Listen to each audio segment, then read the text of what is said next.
Friends, स्वागत है आपका आपके YouTube चैनल पढ़ाई आसान है में। ठीक है बच्चों, लास्ट क्लास में हमने कर लिया था रैशनल नंबर्स तक, राइट। हमने एक्सरसाइज 1.1 कंप्लीट करी थी। अब हम पढ़ेंगे बेटा रैशनल नंबर के बाद इरैशनल नंबर के बारे में। ओके बेटा, रैशनल नंबर हमने जाना था बेटा।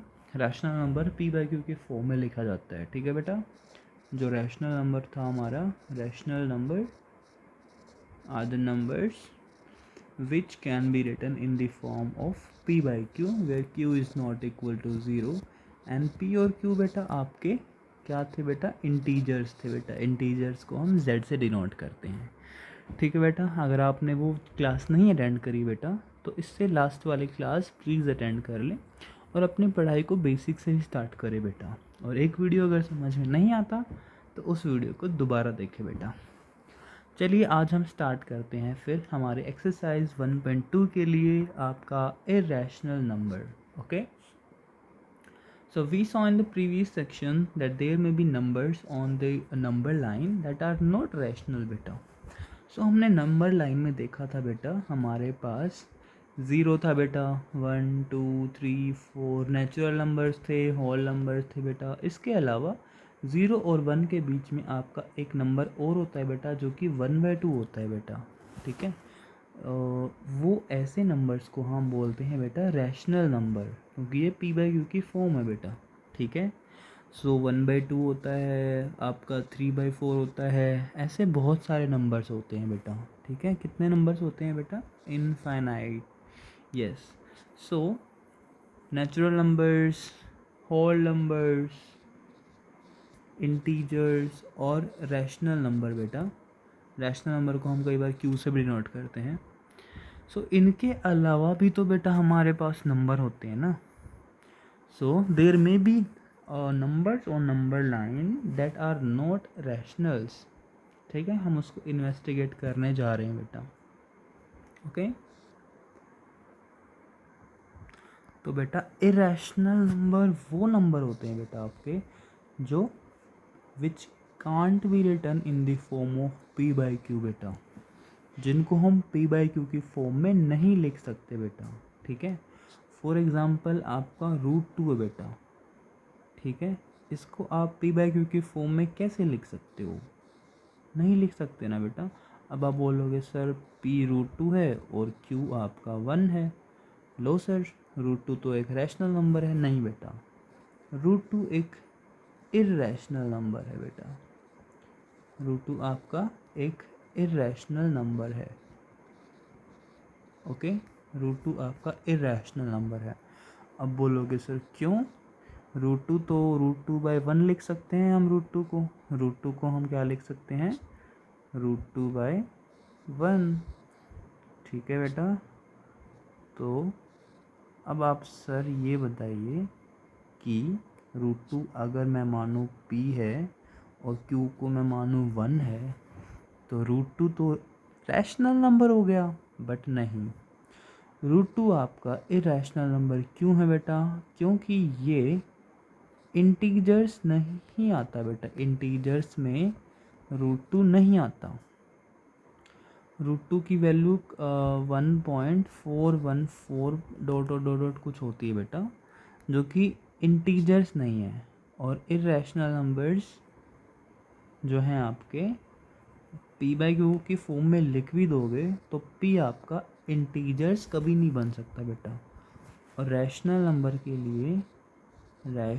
नंबर के लिए आपका P/Q की जो फॉर्म है उसमें P और Q दोनों ही इंटीजर्स होने चाहिए बेटा। और √2, √3, √5 और पाई ये कभी भी आपके इंटीजर्स नहीं बन सकते बेटा। इसलिए ये सारे नंबर्स आपके कौन से नंबर हैं, इरैशनल नंबर हैं बेटा। ठीक है, कुछ और एग्जांपल बेटा, जैसे √2 हो गया आपका, √3, √15, पाई। और ये कैसा नंबर है, ये एक डेसिमल एक्सपेंशन है बेटा। इसको हम नेक्स्ट क्लास में देखेंगे। नेक्स्ट क्लास में ये कैसे आपका इरैशनल नंबर है। ठीक है, तब तब तक आप बेटा बस इन एग्जांपल्स को याद रखो, ये आपके इरेशनल नंबर होते हैं।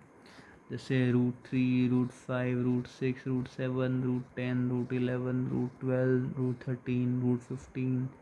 अच्छा, क्या √25 इरेशनल नंबर है? नहीं सर, क्योंकि √25 क्या है बेटा? 25 एक परफेक्ट स्क्वायर नंबर है। सो √25 को हम 5 लिख सकते हैं और 5 एक रैशनल नंबर है बेटा। सो √25 भी एक रैशनल नंबर हो जाएगा। ऐसे ही √36 भी एक रैशनल नंबर है, √49 भी एक रैशनल नंबर है। आई होप आपको स्क्वायर नंबर याद होंगे, ये बेटा स्क्वायर नंबर होते हैं। ठीक है, ये सारे आप 10 तक 20 तक याद कर लेना। 20 का स्क्वायर इज़ 400। ठीक है बेटा, 19 का स्क्वायर इज़ 361। ऐसे आप याद रख लेना। अब आप बोलोगे सर आपने बताया कि नंबर लाइन पर हम क्या कर सकते हैं? नंबर लाइन पर हम 0 लिख सकते हैं, 1 लोकेट कर सकते हैं, 2 लोकेट कर सकते हैं, है ना, इंटीजर्स लोकेट कर सकते हैं बेटा, रैशनल नंबर भी लोकेट कर सकते हैं। 0 और 1 के बीच में 1/2 होता है बेटा। ये सारे हम क्या इरेशनल नंबर हम लोकेट कर सकते हैं? क्या हम √2 को नंबर लाइन पर लोकेट कर सकते हैं? चलिए बेटा देखते हैं। ठीक है, देखो बेटा ये एग्जांपल है, लोकेट √2 ऑन नंबर लाइन। आपने पाइथागोरस थ्योरम पढ़ी होगी बेटा। पाइथागोरस थ्योरम मैं एक बार आपको करवा देता हूँ। Pythagoras theorem right angle triangle की होती है बेटा। राइट एंगल ट्राइंगल में यूज़ होती है। फॉर एग्जांपल हमारे पास कोई अगर राइट एंगल ट्राइंगल है, एक बार मैं अच्छे से बना लेता हूँ राइट एंगल ट्राइंगल को। ओके बेटा, राइट एंगल ट्राइंगल का बेटा ये क्या होता है? बेस। और ये क्या होता है बेटा? परपेंडिकुलर। और ये क्या होता है बेटा? Hypotenuse side. ये 3 साइड होती है बेटा। अब एक पाइथागोरस थ्योरम क्या कहती है बेटा? हाइपोटेन्यूस का स्क्वायर इज इक्वल टू होता है बेस का स्क्वायर प्लस परपेंडिकुलर का स्क्वायर। ये पाइथागोरस थ्योरम आपने पहले भी पढ़ी होगी बेटा, बट अब याद रखना बेटा इसको। अब अगर हम इस बेस को ले ले 1 और परपेंडिकुलर की जगह भी हम ले ले 1, तो आपका हाइपोटेन्यूस क्या आएगा? इसमें पुट कर दो बेटा, hypotenuse square is equal to base का स्क्वायर प्लस परपेंडिकुलर का स्क्वायर। परपेंडिकुलर भी आपका 1 है बेटा।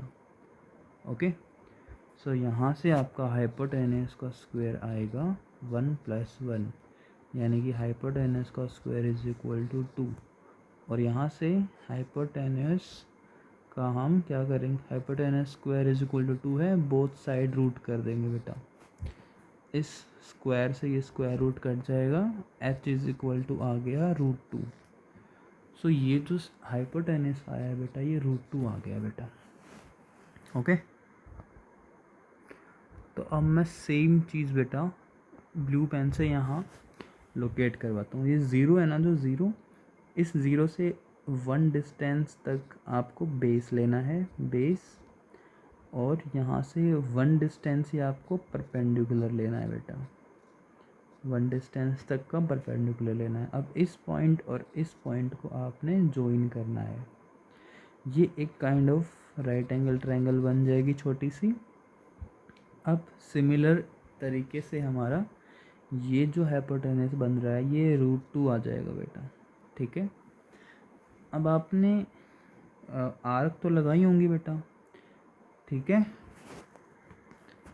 कंपास से आपने आर्क लगाई होंगी बेटा। अब कंपास के निडल को बेटा यहाँ रखना आपको, और पेंसिल से बेटा आपको क्या करना है? एक सर्कल बनाना है बेटा। समझ गए?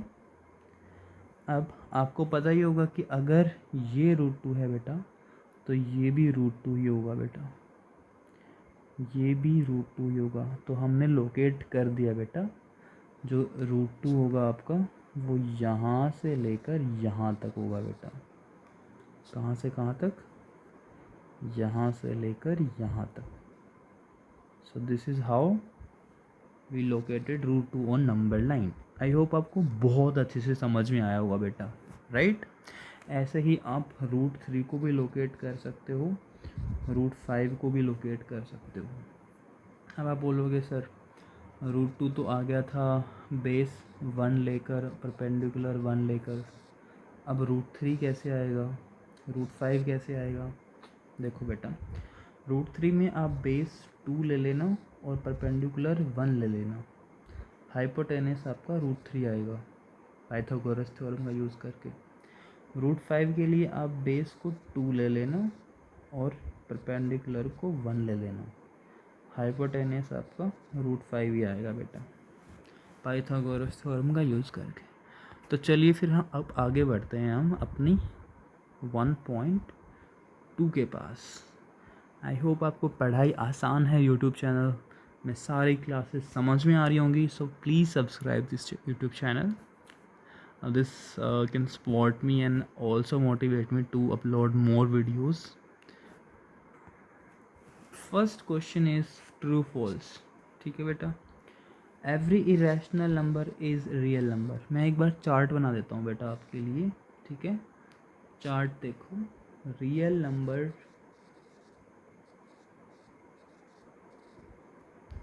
वेट ए मिनट, पहले बेटा नंबर्स देखो, नंबर्स कितने टाइप के होते हैं बेटा। नंबर्स 2 टाइप के होते हैं, रियल नंबर, रियल नंबर और इमेजिनरी नंबर। कौन से नंबर, इमेजिनरी नंबर। इसको हम बेटा 11th में पढ़ेंगे, अभी हम सिर्फ रियल नंबर को पढ़ेंगे बेटा। रियल नंबर में बेटा आपके सारे नंबर जैसे natural numbers, whole numbers, integers, rational number और इर्रेशनल नंबर। ठीक है बेटा। अब इस क्वेश्चन में क्या पूछ रहे हैं, every irrational number is real number. So irrational number तो रियल नंबर होता ही है, सो आंसर आएगा बेटा ट्रू। ठीक है बेटा। अब उस ये फर्स्ट के बाद हम थर्ड करेंगे, every real number is an irrational number. Every real number irrational नहीं होता बेटा, दिस इज़ फॉल्स। कैसे, सारे के सारे रियल नंबर नहीं होते बेटा, कुछ नेचुरल नंबर भी होते हैं, कुछ होल नंबर भी होते हैं, कुछ रियल नंबर इंटीजर भी होते हैं बेटा, और कुछ रियल नंबर इरेशनल भी होते हैं। ठीक है। हालांकि सारे के सारे रैशनल नंबर इंटीजर ही होते हैं, होल नंबर भी होते हैं, नेचुरल नंबर भी होते हैं, बट इरेशनल का केस अलग है बेटा। ठीक है।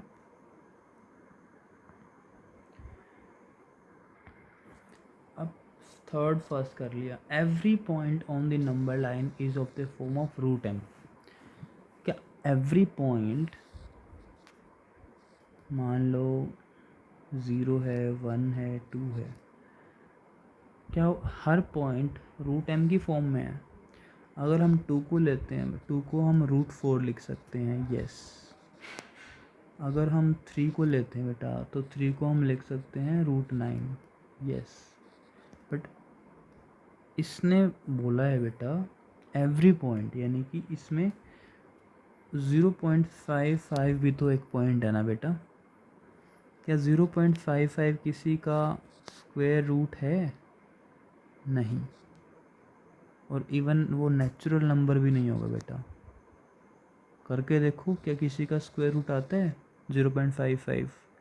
हो ही नहीं सकता। 2 तो इजीली हमने फाइंड आउट कर लिया। 2.56 ये बेटा 1 जस्ट ए मिनट, इसका बेटा स्क्वायर रूट करो तो 1.6 आएगा बेटा। यानी कि इस 1 और 2 के बीच में एक नंबर है 1.6, वो एक रूट m की फॉर्म में लिखा जा सकता है 2.56, where m is a natural number. But ये अगर हम इसको m माने बेटा, ये m अगर है, बट ये 2.56 नेचुरल नंबर नहीं है, बिकॉज नेचुरल नंबर तो 1, 2, 3 होते हैं। सो बेटा ये फॉल्स हो जाएगा आपका। ये भी आपका फॉल्स हो जाएगा, ये भी फॉल्स हो जाएगा और ये ट्रू हो जाएगा। आपका समझ आ गया? Very good. Are the square root of all positive integer are rational irrational? देखते हैं बेटा, पॉजिटिव इंटीजर तो बेटा 4 होता है, इसका स्क्वायर रूट 2 होता है बेटा, ये तो इरेशनल नहीं है, ये तो रैशनल नंबर है। तो ये फॉल्स हो गया बेटा। ठीक है, give an example of the square root of a number that is rational, दे दिया मैंने। Show how root 5 can be represented on the number line. ठीक है बेटा, रूट 5 को हम नंबर लाइन पर रिप्रेजेंट करेंगे। ओके, ये वाला क्वेश्चन हम करेंगे। चलिए हम नीचे चलते हैं थोड़ा नंबर लाइन के पास। नंबर लाइन में हम पहले रूट 5 को हम हाइपोटेनस बनाएंगे। अब रूट 5 को हाइपोटेनस बनाने के लिए हम क्या बेस लेंगे और क्या परपेंडिकुलर लेंगे वो देखो। अगर मैं मानूं कि हाइपोटेनस रूट 5 है तो हाइपोटेनस का स्क्वायर क्या होगा बेटा? हाइपोटेनस का स्क्वायर होगा 5, और 5 किससे बनता है बेटा? 4 + 1 से। ठीक है बेटा, सो इसको हम लिख सकते हैं 2 का स्क्वायर प्लस 1 का स्क्वायर। तो यहाँ से हमें पता चल गया कि बेस लेना है 2 और परपेंडिकुलर लेना है 1, और ऑटोमेटिकली हमारा हाइपोटेनस रूट 5 आ जाएगा बेटा। तो हम ले लेते हैं, ये आपका 0 है, 0 से रूट 2, 0 से 2 तक हम बेस ले लेंगे बेटा, ये हमारा बेस है, और 1 यूनिट डिस्टेंस हम परपेंडिकुलर लेंगे। सो ऑटोमेटिकली हम इन दोनों पॉइंट को जब ज्वाइन करेंगे तो ये एक राइट एंगल ट्राइंगल बन जाएगी और हाइपोटेनस हमारा आ जाएगा रूट 5। अब कंपास की हेल्प से हमें क्या करना है बेटा? आपको आर्क लगानी है और यू कैन से एक सर्कल बनाना है बेटा। आप जानते हो कि सर्कल में रेडियस हर पॉइंट पर टच करती है, अगर सर्कल को, तो रेडियस सेम रहती है बेटा। सो यहाँ से यहाँ तक भी बेटा आपका रूट 5 रहेगा। ये भी रूट 5 है बेटा, ये भी रूट 5 है, ये भी रूट 5, ये भी रूट 5। सर्कल को एक बार दोबारा से बनाते हैं। सर्कल आप जब बनाओगे बिल्कुल एग्जैक्ट बनेगा बेटा कंपास से। सो यहाँ से यहाँ तक भी बेटा रूट 5 होगा। सो आ चुका है हमारे पास रूट 5, यहाँ से यहाँ तक है बेटा। ठीक है, दिस इज़ रूट 5। सो हमने लोकेट कर दिया है। इसके बाद थर्ड क्वेश्चन के बाद ये एक एक्टिविटी है बेटा, इसमें स्टार्ट किया है 1 से और बेस एक परपेंडिकुलर लिया है 1 यूनिट का, हमेशा परपेंडिकुलर लेना है, और इसका हाइपोटेनस आया है बेटा। हाइपोटेनस ये क्यों है? क्योंकि ये 90 डिग्री एंगल के अपोजिट होता है बेटा। ये आया है रूट 2। अब इस हाइपोटेनस को परपेंडिकुलर मानेंगे। हाइपोटेनस आया है बट इसको यहाँ परपेंडिकुलर मानेंगे इस ट्राइंगल में, और एक परपेंडिकुलर डिस्टेंस 1 यूनिट का लेकर एक और हाइपोटेनस निकालेंगे। ठीक है, जो कि रूट 3 आएगा बेटा, यूजिंग पाइथागोरस थ्योरम। अब इसी हाइपोटेनस को इस ट्राइंगल का परपेंडिकुलर मानकर 1 यूनिट का डिस्टेंस लेकर एक नया हाइपोटेनस हम निकालेंगे बेटा, जो कि आपका आएगा, ये रूट 3 है बेटा, ये 1 है, तो हाइपोटेनस का square is equal to root 3 का स्क्वायर प्लस 1 का स्क्वायर। हाइपोटेनस का स्क्वायर इज 3 + 1, और हाइपोटेनस का square is 4। Hypotenuse is equal to root 4 is equal to 2। So ये आपका आ जाएगा बेटा 2।